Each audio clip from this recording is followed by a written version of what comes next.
At my birthday party, my parents told me to sell my apartment for my golden child brother's debts. When I refused, they took their gifts and kicked me out. So I left, and the next morning I counted their missed calls. I was in the middle of finalizing a project proposal when my phone buzzed. Mom's name lit up the screen and I hesitated. Calls from my parents always meant drama. Usually about my younger brother Jake.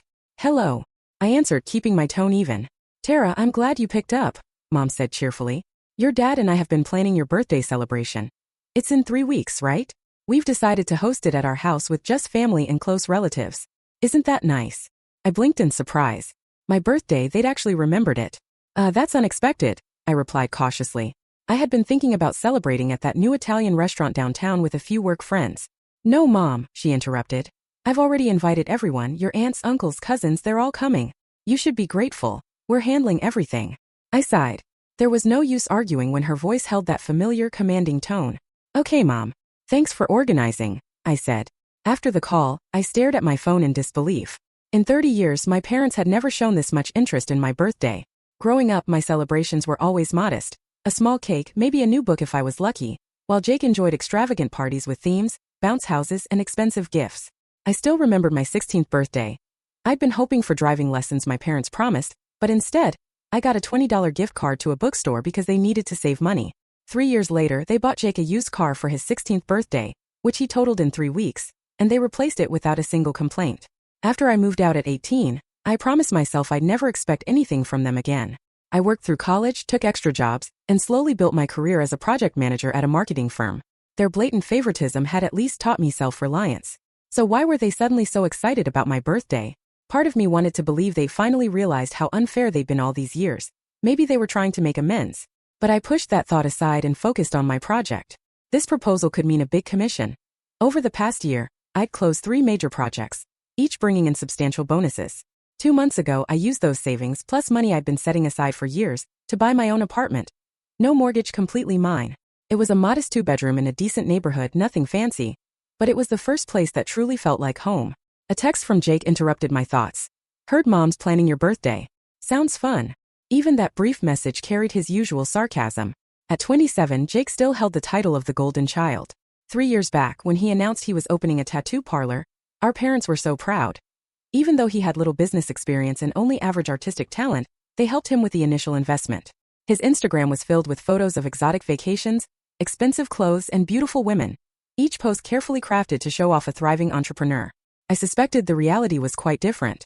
For the next 3 weeks, I immersed myself in work, trying not to think about the upcoming dinner. When Friday finally arrived, I left work early to get ready. I chose a simple blue dress, professional yet festive, and drove to my parents' suburban home, the same house where I'd grown up. The driveway and street were lined with cars. I even spotted Aunt Lisa's sedan and Uncle Mark's pickup truck. I took a deep breath and rang the doorbell. Mom swung the door open with a bright smile. "There's our birthday girl. Come in, everyone's waiting." Inside, the living room was full of relatives I hadn't seen in months, some in years. Aunt Lisa hugged me tightly. "Tara, it's been too long. You look wonderful." Uncle Mark patted my shoulder. "I heard you bought an apartment recently. No mortgage. That's impressive." I smiled, genuinely pleased. It had taken years of saving, but finally owning a place felt amazing. Across the room, I noticed Jake slouched in an armchair, his eyes glued to his phone. When Uncle Mark mentioned my apartment, Jake glanced up with a grimace before returning to his screen. The evening was pleasant. We enjoyed Mom's lasagna, my favorite, even though she rarely made it, and the conversation flowed. Relatives asked about my job and congratulated me on the apartment. One even reminisced.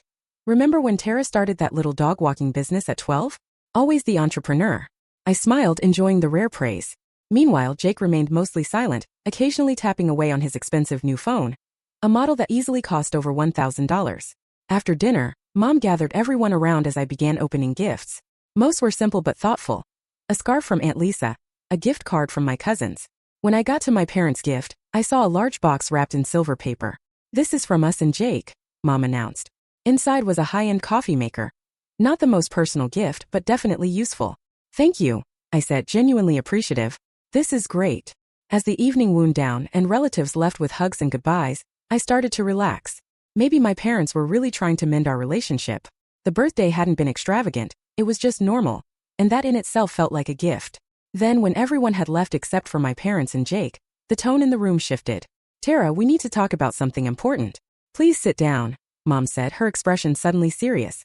I sank onto the couch as Dad joined her on the love seat, and Jake settled in a nearby chair, still absorbed in his phone. What's going on? I asked, my earlier contentment fading quickly. Mom and Dad exchanged a look before Mom began. It's about Jake. He's in serious financial trouble.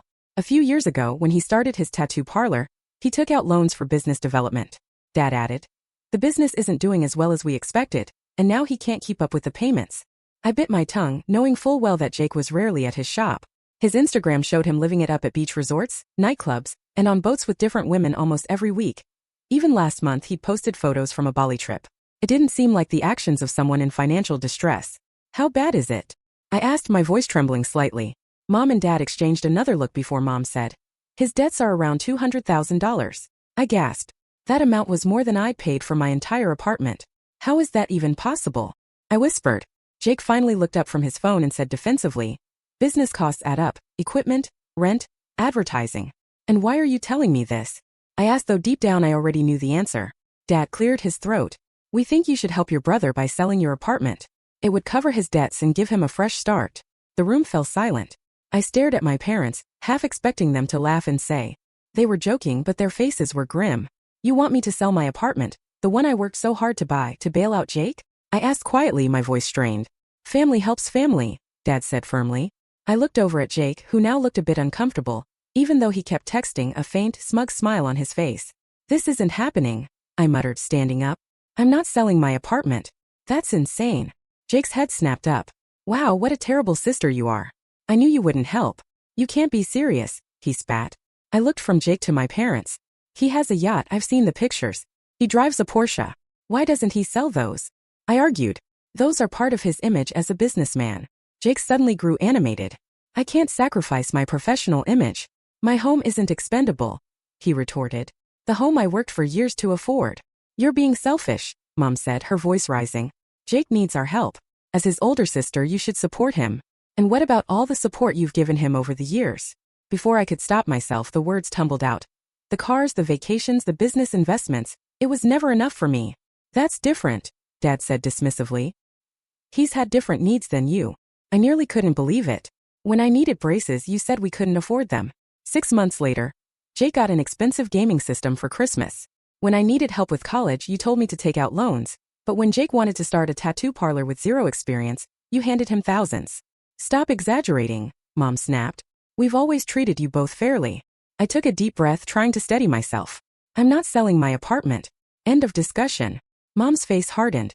She stood, walked over to the coffee table, and grabbed the box containing the coffee maker they'd given me earlier. Then you don't deserve gifts from us, she said coldly, pulling the box away. I stared at her in shock. This was cruel, even by her standards. Dad then said, I think you should leave. Standing beside her, he added, if you can't support your brother in his time of need, you don't deserve to be part of this family. You don't deserve to be our daughter. Mom's voice turned icy as she repeated it. Jake watched our exchange with a smug look that made my blood boil. Fine, I said, grabbing my purse and jacket. I'm going home, to the apartment I earned, that I own, and that I am absolutely not selling. Get out, Mom hissed. Just get out. With as much dignity as I could muster, I walked to the door. None of them followed me. As I stepped outside, I heard the door slam behind me. The drive home was a blur. My phone kept buzzing with texts, but I ignored them until I was safely inside my apartment. When I finally checked my messages, I wished I hadn't seen one that read, Mom, you ungrateful girl. After all their accusations and insults, after everything we've done for you, Dad, your selfishness is shocking. What matters more? Your brother's future or your own greed? And Jake's vicious texts. Enjoy being alone in your precious apartment. Maybe you can cuddle with your mortgage papers, since no guy would want to live with such a selfish jerk. Must be nice being as ugly on the inside as you are on the outside. You'll end up dying alone in that dump. Congrats on your great investment. I slammed my phone onto the couch and broke down in tears. After crying for what felt like hours, I dragged myself to the bathroom. I splashed cold water on my face, and as I stared into the mirror at my red, puffy eyes, a strange calm began to replace the pain. What had I really lost tonight? Parents who'd never put me first, a brother who only saw me as his personal ATM, and a few relatives who pretended to care. I made myself a cup of tea and sat at my kitchen table, reflecting on the past year. Every month I'd been sending my parents money. $200 for the new car loan their old car finally gave out last year, plus $500 to cover household bills they never even asked for help with. I'd offered it because I thought family always supported each other. With a couple of taps on my banking app, I canceled those recurring transfers. It was both terrifying and liberating. Then I opened my laptop and began typing an email. Mom and Dad, since you've made it clear that you no longer consider me your daughter, I'm done financially supporting you. Effective immediately, I'm canceling the monthly transfers for your car loan and household bills. If Jake's future is so important, maybe you can redirect the $1,200 per month to pay off his debts instead. Please don't contact me again. Tara. I hit send without a second thought. After shutting off my phone, I took a long hot shower and went to bed, convinced I wouldn't be able to face work the next day. The following morning, my phone immediately erupted with notifications. 53 missed calls and dozens of texts from Mom, Dad, and Jake. I scrolled through them with detached disbelief. Mom, how dare you cancel those payments without even talking to me first? Call me immediately. Dad, your mother is furious. What you've done is utterly cruel. Jake, nice job screwing over Mom and Dad to get your petty revenge. Real mature. Then the latest text popped up from Mom. We need to talk. Call me now. As if on cue, my phone rang with her number. After a long pause, I answered. How could you do this to us? She demanded, not even bothering with a greeting. Do what I asked, I replied calmly, and stop supporting people who don't consider me family. It seems pretty reasonable. You had no right, she shot back. Actually, I had every right, it's my money, I countered. There was a long pause, and then her tone softened into that all-too-familiar manipulative drawl. Tara, honey, we were upset last night. Things were said in the heat of the moment.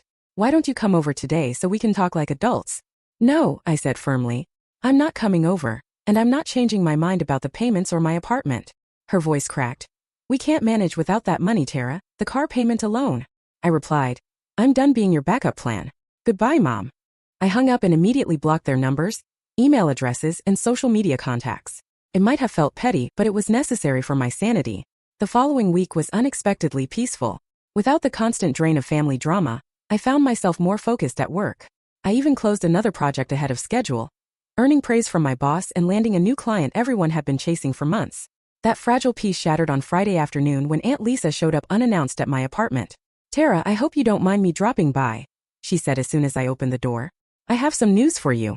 I busied myself in the kitchen while she settled on my couch. When I returned with 2 glasses, she got straight to the point. Your parents have been spreading a very, very interesting story. What do you mean? I asked, almost choking on my water. According to them, you cut them off financially because they didn't give you an expensive enough birthday present. And get this, your mother claims you demanded they sign over their house to you, or you'd stop helping with their bills. I sighed and recounted everything. The birthday dinner, Jake's debts, their demand that I sell my apartment, and the cruel messages. I even showed her the hurtful texts, words like ugly, die alone, and that I wasn't worthy of being their daughter, all because I refused to sell my home to bail out Jake. Aunt Lisa's face darkened as she scrolled through the messages. This is disgusting, she muttered. And now they're acting like the victims? Typical. She continued. I've seen how they've treated you compared to Jake over the years. When you were 10 and won that science fair, your mom barely acknowledged it. But 2 years later, when Jake built that lame volcano that barely erupted, they threw him a celebration dinner. Her words brought back a flood of suppressed memories. The time Jake wrecked the family car and got a new one while I scrimped for years to buy my first used vehicle. The Christmas I got socks, while he got the latest gaming console. Aunt Lisa promised she'd set the record straight with the rest of the relatives, and for the first time in my life, I felt both validated and exhausted. The following Wednesday, I was reviewing a client proposal at my desk when the office phone rang. Ms. Mitchell, said the security guard in the lobby, there's a couple here insisting on seeing you. They say they're your parents. My heart raced. I don't want to see them, I said urgently. Should I ask them to leave? He asked. Please, yes, no, wait. I hesitated, then sighed. Tell them I'll come down to the lobby. I'll speak with them for 5 minutes, and that's it. I took the elevator down, bracing myself as I stepped into the lobby. There stood my parents by the security desk. Mom with red, tear-streaked eyes and Dad looking utterly worn out. You have 5 minutes, I said coldly, leading them to a quiet corner away from prying ears. This has gone far enough, Dad began, his voice trembling. Your aunt has been telling everyone your side of the story, and now the whole family thinks we're monsters. I laughed bitterly. Your version? You mean the truth. You're exaggerating everything, Mom hissed. We were just asking for your help, and you've turned it into a character assassination. I held up my phone. I showed Aunt Lisa the messages you sent me, your exact words calling me ugly, saying I'd die alone. Was that really an exaggeration? They exchanged uneasy glances. We were upset, Dad mumbled. People say things they don't mean. That's exactly what you've always thought of me. I snapped, my voice rising. Mom, this isn't ancient history. This is about now. Your brother needs help. And instead of supporting him, you've ruined our family's reputation. And you've ruined mine by treating me like trash my whole life. That's not true. Mom protested. We've always loved you just as much as Jake. I laughed bitterly. Sure, that's why Jake got a car at 16 while I got a measly gift card. That's why you funded his business but forced me to take out loans for college. Dad tried weakly. You've always been independent. Independent? Jake needs more support. He needs to grow up and face the consequences of his choices, I said. And so do you, Mom countered, her voice hardening. Fine, I said. If that's how you want to play it, then go ahead and make my life a living hell. Call me from different numbers, email me from new accounts, show up at my work. Dad warned nervously, glancing at the security guard. No, Bill, I'm done playing nice. Mom's voice rose even higher. We'll contact your friends, we'll come to your home. We won't stop until you start supporting Jake again. I was tired of their arrogance, their entitlement, and their constant emotional manipulation. They truly thought they could bully me into giving up everything I worked so hard for. Without hesitating, I pulled out my phone and dialed a number. Who are you calling? Dad demanded. Mark Donovan, I replied calmly. He's our corporate attorney. I already discussed my family situation with him. Mom's face went pale. You're calling a lawyer on your own parents? Hello, Mark, I said into the phone. It's Tara Mitchell. Remember the family harassment situation I mentioned? They're here at my office now, threatening me. Can you come to the lobby? I paused, listening briefly. Thanks, I appreciate it. I ended the call and looked at my parents. He'll be here in 2 minutes. My parents tried to protest, but soon a well-dressed man in his 50s approached us. He nodded at me and then addressed my parents. Mr. and Mrs. Mitchell, I'm Mark Donovan, corporate counsel for this company and a personal friend of your daughter. This is a family matter. Doesn't concern you, Dad snapped stiffly. Actually, it does, Mark replied firmly. Tara has shown me the threatening messages you've sent her. Now you're here at her workplace continuing this harassment. Let me be very clear. If you continue contacting Tara by phone, email, in person, or through any third parties, we will pursue a restraining order, and if necessary, criminal charges. You wouldn't dare, Mom whispered, staring at me. Try me, I said steadily. I'm done being your punching bag. From now on, all communication goes through me. Mark handed each of them his business card. Have a good day. For a moment, my parents froze. Then they turned and left without another word. I watched them get into an old car. Not the new one they'd bought with my help, but a model I didn't even recognize. Once they were gone, Mark asked, You okay, Tara? Yeah, I replied, surprised to find that I meant it. I think I am. After that confrontation at the office, my parents never bothered me again. Mark's legal warning worked like a charm, and my life slowly became wonderfully peaceful. No more drama, no more demands, no more guilt trips. One Saturday morning, Aunt Lisa called for our weekly chat. Thought you'd want to know, she said, after catching up on normal things, that the bank repossessed your parents' car last week. They couldn't keep up with the payments without your help. I see, I said, feeling not quite guilty but acknowledging the truth. And Jake had to sell his Porsche and that ridiculous yacht of his? Exactly. It didn't cover all his debts, but it made a dent. Now he's moved back in with your parents. Is he still job hunting? Actually, yes, he's got interviews lined up downtown. Nothing fancy, just regular jobs. I smiled to myself. A normal job with steady hours might be exactly what he needs. After hanging up, I grabbed my camera, a recent purchase that had quickly become my passion, and headed to the city park. Photography had become my weekend escape, a way to appreciate the beauty in the world around me. My phone buzzed with a text from my friend Rachel, confirming our plans for a weekend trip to the coast next month. I was finally making time for friendships and travel, free from the obligation to solve my family's financial crises.